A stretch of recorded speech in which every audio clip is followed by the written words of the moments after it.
대한민국의 미래를 이끌어 나갈 주역인 청소년. 그러나 우리나라 청소년들은 자아 정체성과 가치관을 정립해야 할 중요한 시기에 입시 경쟁에 내몰리면서 학교에 적응하지 못하거나 혹은 가정 불화로 인해 일찌감치 학교 밖으로 튕겨져 나와 인권의 사각지대에 놓이는 경우가 많다. 그동안 어떻게 보면은 입시를 위한 교육의 공간이 학교다라고 좀 평가될 수 있을 것 같습니다.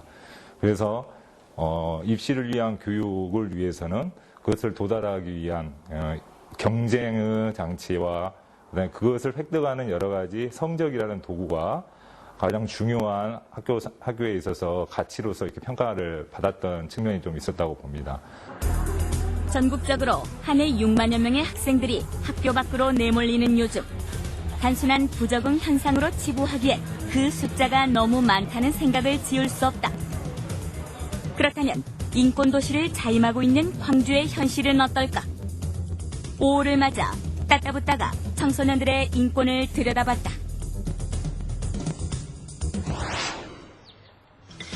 지난 2008년 이후 교육감 직선제를 통해 당선된 진보 교육감들은 학생의 존엄과 가치를 학교 교육 현장에서 보장하기 위해 학생 인권조례 제정을 교육정책의 화두로 삼았다. 광주시 교육청 역시 보충 수업과 자율학습 강요 금지 등을 주요 골자로 한 학생 인권조례를 제정하고 민주인권교육센터를 통해 학교 교육 현장에서 학생들의 인권 감수성을 높이기 위한 다양한 프로그램 개발에 힘써왔다.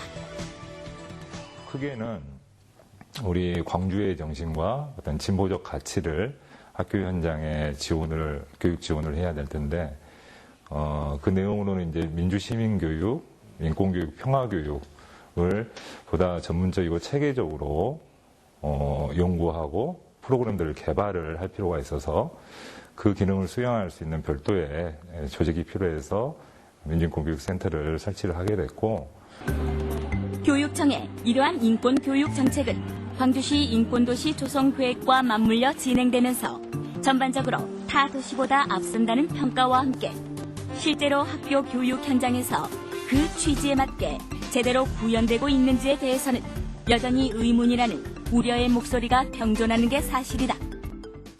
보다 적극적으로 학생 인권이 학교 현장에 어떻게 정착이 되고 있는지 직접 나가서 학생들의 목소리를 들어보고 그렇지 못한다면 문제점이 무엇인지 보다 적극적으로 그 해결책을 찾아 나서고 해야 되는데 그렇지 않고 좀 수동적으로 신고가 들어온다든지 고발이 들어왔을 때 대응하는 그런 자세를 좀 가지고 있지 않나 싶어서 아쉬운 점들이 있습니다. 학생들을 학교의 주체로 인정하는 인권조례가 제정되긴 했지만 교육 현장은 여전히 입시 위주의 교육 풍토에서 크게 달라진 게 없고 학업 성과에 매달려 규제와 규율을 일방적으로 강요하는 사례가 적지 않게 발생하고 있다. 광주 학생 인권조례는 학생들의 자발적 동의 없이는 보충 수업과 자율학습 등 강제적인 교육 활동을 할 수 없도록 규정하고 있지만 최근 광주 지역 초중고 학생들을 대상으로 실시한 자율학습에 대한 실태 조사 결과에 따르면 응답자 중 66.9%가 보충 수업이나 자율학습을 학교로부터 강요받았다고 응답했다. 실태 조사 결과 광주시 교육청의 지침과는 달리 학교 교육 현장에서는 여전히 강제적이고 획일적인 형태로 보충 수업이나 자율학습이 이루어지고 있는 것으로 드러났다. 강제하자 문제를 단순히 민원을 처리하는 수준을 넘어서 행정적으로 좀 조치를 취하고 단순히 이제 지도 감독이라는 이제 허물이 아니라 좀 실제로 학교 현장에 학생들의 의견을 좀 받고 이것을 현실화시켜서 선택할 수 있게끔 조치를 이제 요구를 하고 있습니다. 상황이 이렇다 보니 입시 위주 교육의 염증을 느낀 많은 학생들이 학교를 벗어나고 있지만 막상 사회에는 이들을 보호할 어떠한 안전망도 마련돼 있지 않은 게 불편한 현실이다. 공교육에 적응하지 못하고 학교 밖으로 튕겨져 나온 청소년들이 한 해 평균 전국적으로 6만여 명, 광주도 2천여 명에 이르고 있다. 그러나 현실적으로 우리 사회는 이들을 방치하고 있다. 학교를 나와 대안교육에서 길을 찾는 청소년들은 그나마 다행.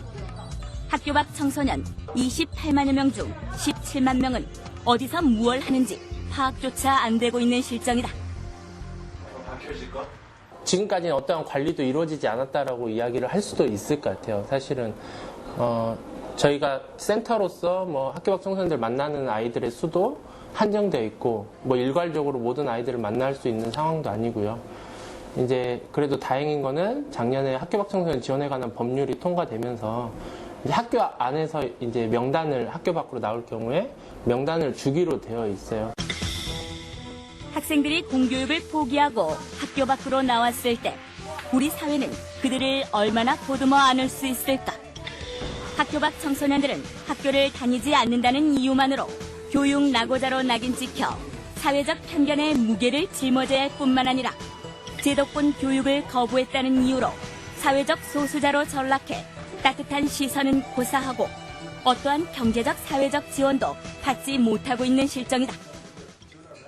인권이 억압되어 있는 순간에 결집된 힘을 발휘할 수 있는 가능성이 가장 적은 집단이라고 하면 학교 밖 청소년이라고 할 수 있을 것 같아요. 왜냐하면 너무 파편화되어 있어가지고 개별화되어 있는데 이 사람들이 자신의 인권을 침해받는 순간이 왔을 때 도대체 누구를 만나서 상의할 수 있을 것인가, 그러니까 안정적으로 어떤 어른들하고 소통하고 있는 것인가, 가 제일 중요하다고 생각하거든요. 그러니까 어른들하고 소통하지 않으면 본인들끼리라도 힘을 모을 수 있어야 되는데 그럴 수 있는 구조가 지금 안 되어 있어서 저는 학교 밖 청소년들이 안정적으로 누군가를 만나고 있는 구조가 생겨야만 이들의 인권이 더 좋아질 수 있을 거라고 생각하고 있습니다. 주류 사회를 벗어난 소수자들에게 있어 우리 사회는 대단히 폐쇄적이고 가학적이다. 이들에게 인권은 먼 나라 이야기일 뿐이다. 그래서 학교 밖 청소년들이 자신만의 삶을 영위하기 위해 경제적 자립을 모색하려 해도 이 사회는 냉담한 반응을 보내기 일쑤다. 미성년인데다 제도권 학력이 짧고 전문성을 갖추지 못한 것을 부실 삼아 사업주들은 최저임금보다도 낮은 임금을 강요하며 노동 착취를 일삼는 것이 다반사라고 한다. 임금이 물론 동등하게 주어져야 되는데도 이제 최저임금도 받지 못하는 경우가 많고, 그리고 뭐 사실 계약서나 이런 걸 쓰는 법도 잘 모르고, 그리고 무시당하는 경우도 많고, 그리고 오히려 고용주들이 그런 청소년이란 걸 이용해가지고 오히려 불이익을 주는 경우도 워낙 많거든요. 이처럼 노동 현장에서 인권 사각지대에 놓이게 되는 학교 밖 청소년들의 자립을 돕기 위해 광주시 학교 밖 청소년 지원센터는 최근 대인시장에 메이커스 작업장 학교 생각하는 손을 열었다.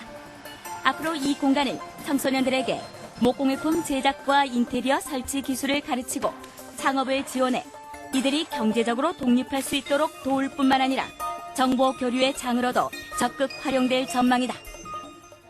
1년에 학교를 중간에 그만둔 친구들이 초중고 합해서 한 2,700명 정도가 강주 지역만 해서 그렇게 많은 아이들이 학교 밖을 나오고 있거든요.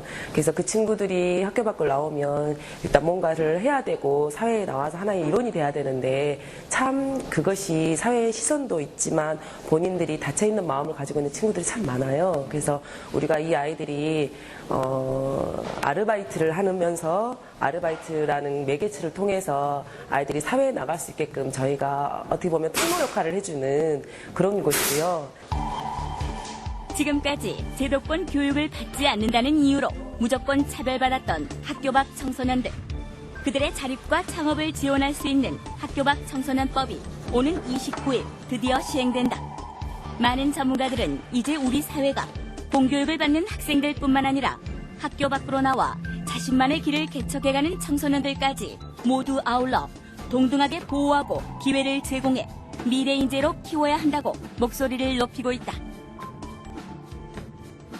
무조건 일정한 나이의 사람들은 학생이어야 된다는 사실로 생각하는 그걸 기정사실화해서 생각한다는 것이 저는 가장 무서운 차별이라고 생각합니다. 제도를 위해 공교육 현장을 박차고 나온 청소년이나 대한민국에서는 그들의 선택이 마땅히 존중받아야 된다. 기성사회는 이들이 성년이 돼 사회 구성원으로 독립할 때까지 차별 없이 모든 지원을 아끼지 말아야 할 것이며 이것이야말로 모두가 행복한 대한민국을 만드는 지름길일 것이다.